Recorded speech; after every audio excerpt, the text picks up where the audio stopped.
Hello, and welcome to my channel, Reading Little Blue Books Out Loud.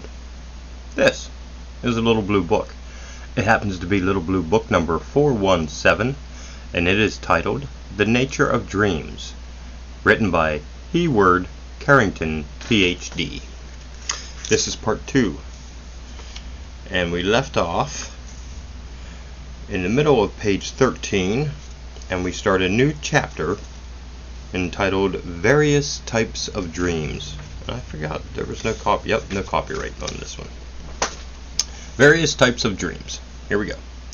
How many types of dreams are there? From one point of view, one might say that there were innumerable. From another, that they are very limited in aspect. The followers of Freud, for example, insist upon placing all dreams into 2 or 3 categories, of which they are merely symbolic. Dr. Frederick van Eden of Holland, a keen psychologist who has lectured in America at Columbia University, kept a diary of his dream life for more than a quarter of a century and closely analyzed all his dreams.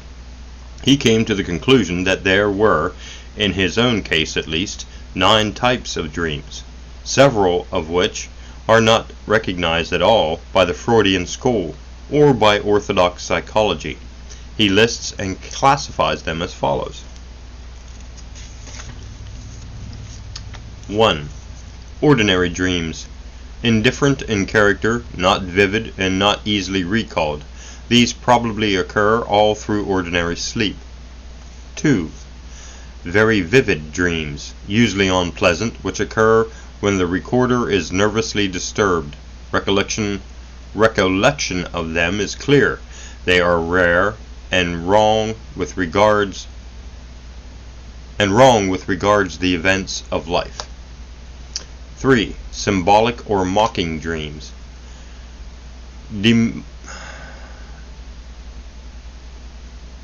Demoniacal and erotic in character, which also occur rarely when sleep is disturbed. They left the sleeper with a feeling of shame upon awakening. 4. General dream sensations. Not unpleasant, rare, not clearly recalled. Some of these seemed to be premonitory in character. Premonitory in character. Number 5. Lucid dreams. Highly pleasant with floating or flying sensation, which always occurred between 5 and 8 a.m. These only came in good health, were clearly remembered, frequent, and had beneficial effects upon the body. 6. Demon dreams. So-called not unpleasant, although demoniacal. They usually occurred after the last type of dreams. Body in good condition, recollection of them not quite complete, frequent, proved refreshing. Wrong waking up. So-called demoniacal in character, these dreams occurred near waking when the health was good, clearly remembered, though rare. 8. Initial dreams. Pleasant in character, occurring immediately after falling asleep, occurred when tired, were clearly remembered and rare. And 9. Pathological or abnormal dreams. Unpleasant in character, occurring at any time during sleep when the health was bad, not clearly remembered, and the effects were unpleasant. It will be seen that this classification is very different from all others, but it is based upon many years of self-observation.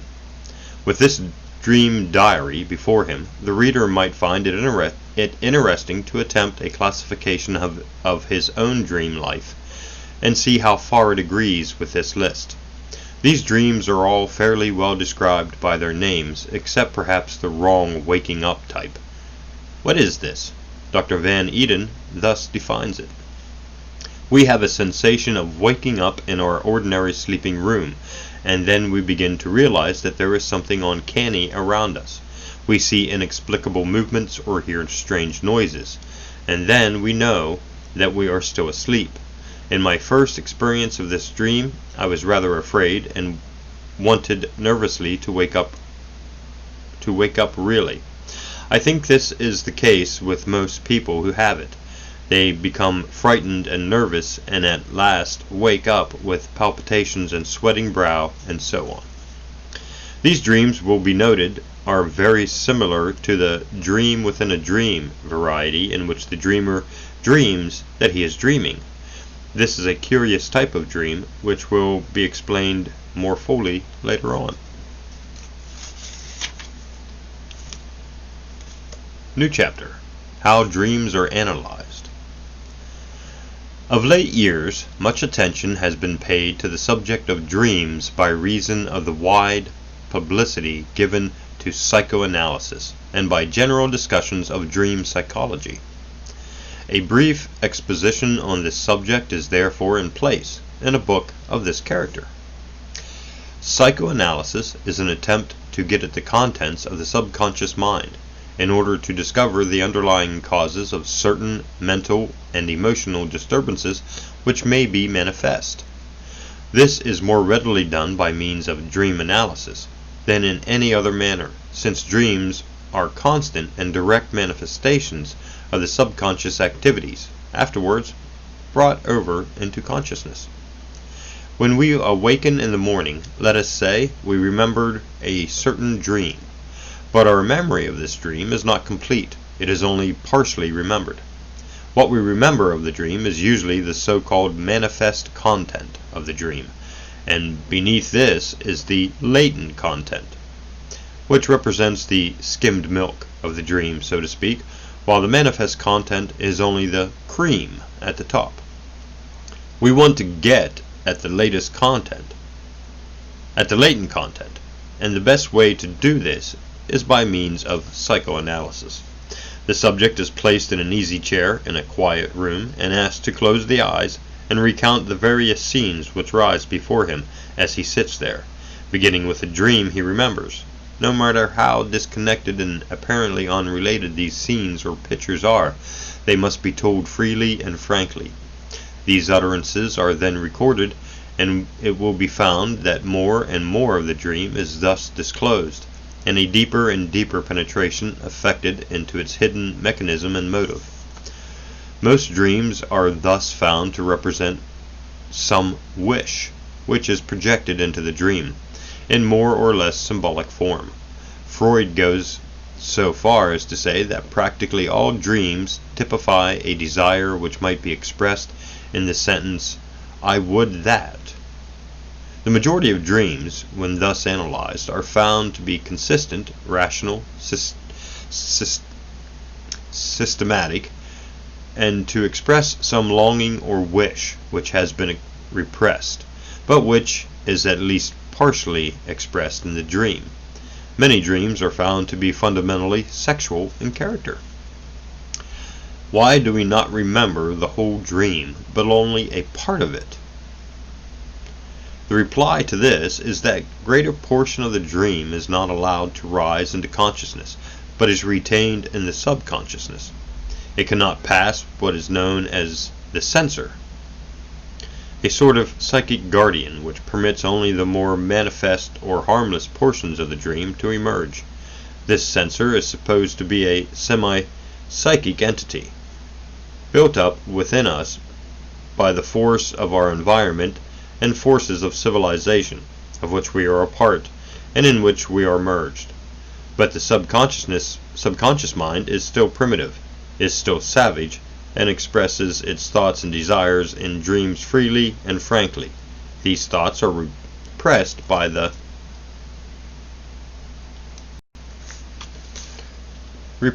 censor, since we would not permit them free expression in our waking state. By means of psychoanalysis, hidden complexes have been discovered, that is, clusters of thoughts, emotions, feelings, and sentiments which have grouped themselves together about a certain feeling thought. Not all these complexes are abnormal. In fact, our educational processes are based largely upon their existence, but many of them are abnormal, especially those connected with some fear thought, and when this is the case, we have a sort of psychic tumor growing within the mind, which, as it were, presses upon it in much the same way that a physical tumor presses upon some healthy organ in the body, interfering with its proper functionings. And just as the physical tumor must be removed by means of a physical operation, so this psychic tumor, the abnormal complex, must be removed by means of a psychic operation, that is, by means of psychoanalysis, which discloses the hidden complex, and after it has been discovered, removes it by means of suitable psychotherapeutic measures, suggestion, and so forth. Psychoanalysis has doubtless done much good by unearthing our hidden fears and complexes, and has cured many people, but it has probably been overdone by enthusiasts in this field. The psychoanalysis have a good thing, but let me read that again. The psychoanalysts have a good thing, but they have run it into the ground.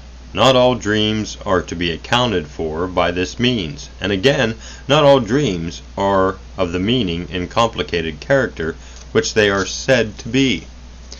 Nevertheless, psychoanalysis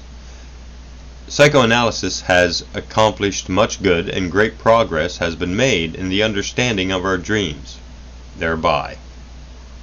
Because of this, psychoanalysis may be said to have greatly enriched science and aided the understanding of our true selves. Next chapter, the 7 common dreams. It has been said that almost every person has dreamed, at one time or another, some or all of the following dreams.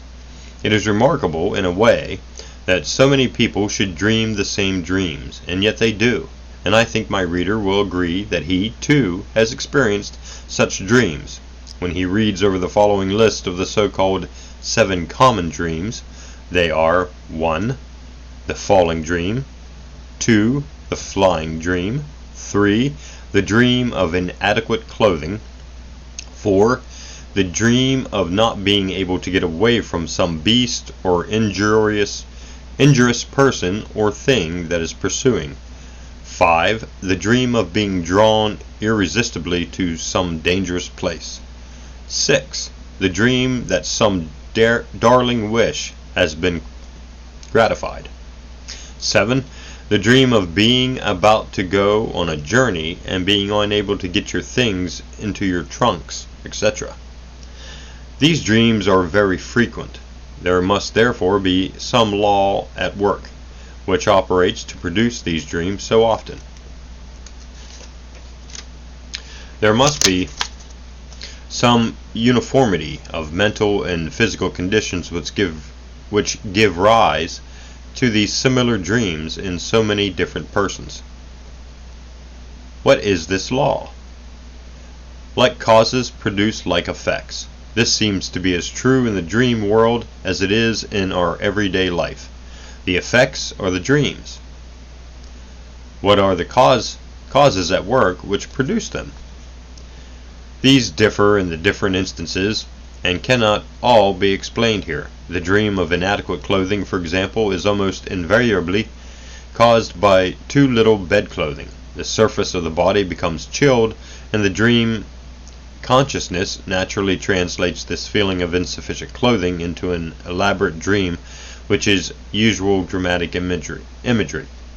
The falling and the flying dream are closely related, and in many instances the two are but variations of the same dream. But whereas falling is unpleasant, the flying dream is usually delightful. These feelings correspond with what we would feel in daily life.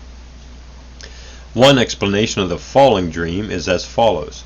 By lying too long in one position in bed, the blood supply is cut off from the undersurface of the body. Partial insensibility results. This in turn gives rise to the idea of non-support, since the bed can no longer be distinctly felt. But if you are not supported, you fall, hence the falling dream. This is one theory based upon psychological data. Newer psychological theories have largely supplemented it, but it is of value so far as it goes. And I think we'll keep going. I thought I had gone further than I did in time. Alright, new chapter, falling and landing in dreams. "It isn't the fall that hurts," remarked the Irishman, "but it's the sudden stop." The same apt observation applies to dreams, for there are very few cases on record in which the dreamer has ever reached the bottom of his fall in the typical falling dream. As a rule, he seems to be somehow spirited away in mid-air, or awakens with a start just before the solid earth is reached. And it has, in fact, become the general belief that if anyone were to land or touch solid ground at the end of his fall, he would immediately die as a consequence. This fear, however universal as it may be, is doubtless unfounded, insomuch as there are several cases on record in which the dreamer has actually touched bottom and lived to tell the tale. Thus, one correspondent writes, "With regard to the falling dreams, the writer of these notes knows several people who have more than once reached the bottom in safety, though most dreamers wake with a start just before the end of the fall." Another correspondent writes, "You say you have never heard of anyone falling who has arrived at the bottom. I have arrived with a crash, have broken into pieces, and then I, a sort of detached ego, have picked up the pieces and glued them together again." Another correspondent says that he has reached the bottom of his fall, but in an oblique gliding fashion, and bounced off several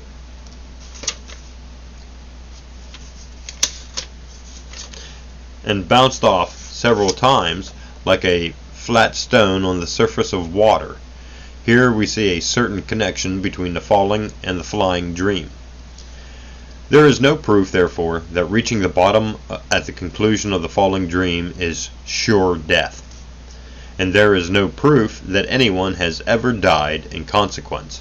The idea has probably arisen from the fact that there is a certain nervous shock which results in consequence of the sudden termination of the dream experience, which in turn corresponds to certain activities in the body.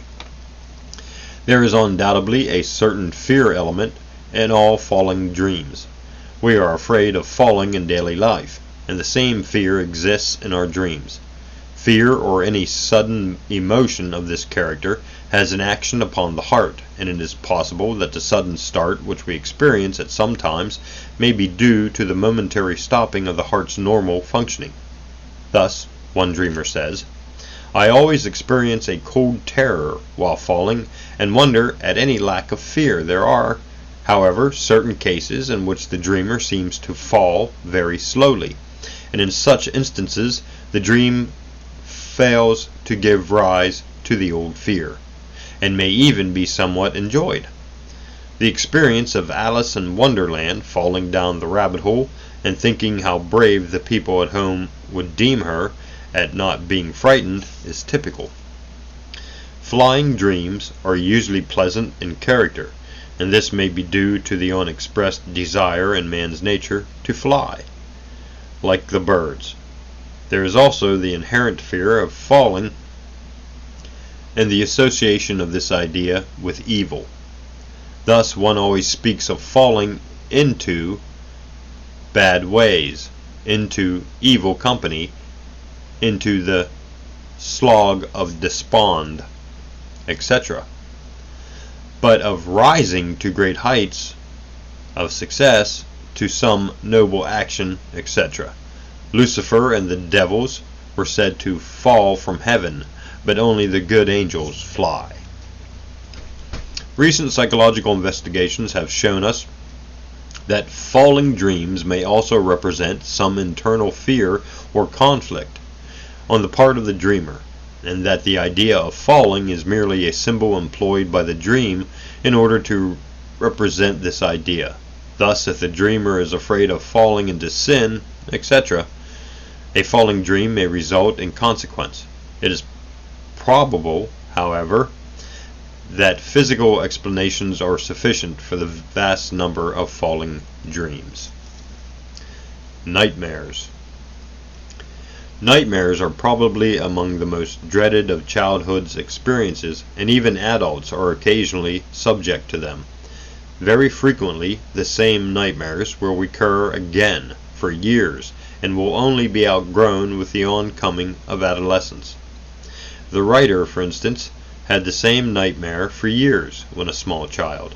He dreamed that he was playing on the sands by the sea with his sister and nurse, and a witch, riding upon a broomstick, would suddenly appear in the sky, soar down upon him, grasp him, and carry him off with her into the sky. When there, she would drop him into the sea, and he would awaken just as he touched the water. This nightmare continued on and off until the 8th or 9th year. Nightmares are of various kinds and vary greatly in intensity. Usually we are either falling a great height, or are being pursued by some terrible creature, or are being tortured or burned alive, or drowned, or about to be eaten by cannibals, etc. In other words, our nightly terrors are, to a great extent, the very thing of which we should be afraid in the daytime.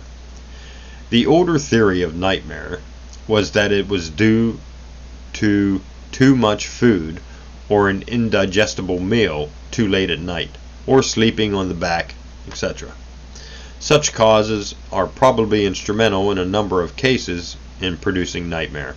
The generally held view is that a too full stomach, by pressing upon the blood vessels in the abdomen, interferes with the flow of blood to the brain and other organs. Constipation, heart and kidney diseases, etc., are also said to be responsible for some nightmares. The physical health is doubtless a factor in many cases. These older views are, however, largely given up nowadays in favor of psychological theories. These are based upon the belief that a dream, being a mental thing, is due to mental causes, and not physical ones. Many nightmares have been traced to repressed fears, certain things which we subconsciously fear during our waking lives, but which are graphically portrayed to us during our dreams. Mental conflicts are responsible for many nightmares. We strongly desire to do a certain thing, but we know that we must not, and we repress the idea. It is not really put out of the mind, but out of the conscious mind, and into the subconscious. There it stays, and we dwell upon it and brood upon it. A sort of battle or conflict is thus created within ourselves, and this gives rise to nightmares, the result of the battle going on within us. It is indeed a problem why we do not have nightmares all the time, since these internal conflicts are strong enough to rise above the level of sleep and to get past the censor, which strives its best to present the appearance of all unpleasant mental experiences of the kind. The prevention of nightmare is often a difficult problem. If the cause be physical, it should be corrected. Late meals should be abolished, and the patient should avoid sleeping upon his back. However, many persons continue to have nightmares no matter in what position they may be lying. In such cases, the origin of the trouble is undoubtedly mental, and suitable treatment should be taken. The cause of the mental trouble should be discovered, and this can only be done by psychoanalysis or by exploring the subconscious mind in order to discover the hidden fear or conflict within. Only the best thoughts should be entertained just before going to sleep. If you are thinking strong and beautiful thoughts when you fall asleep, you will seldom have nightmares.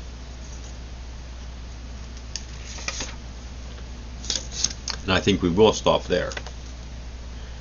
And we'll begin a new chapter when we come back in part 3.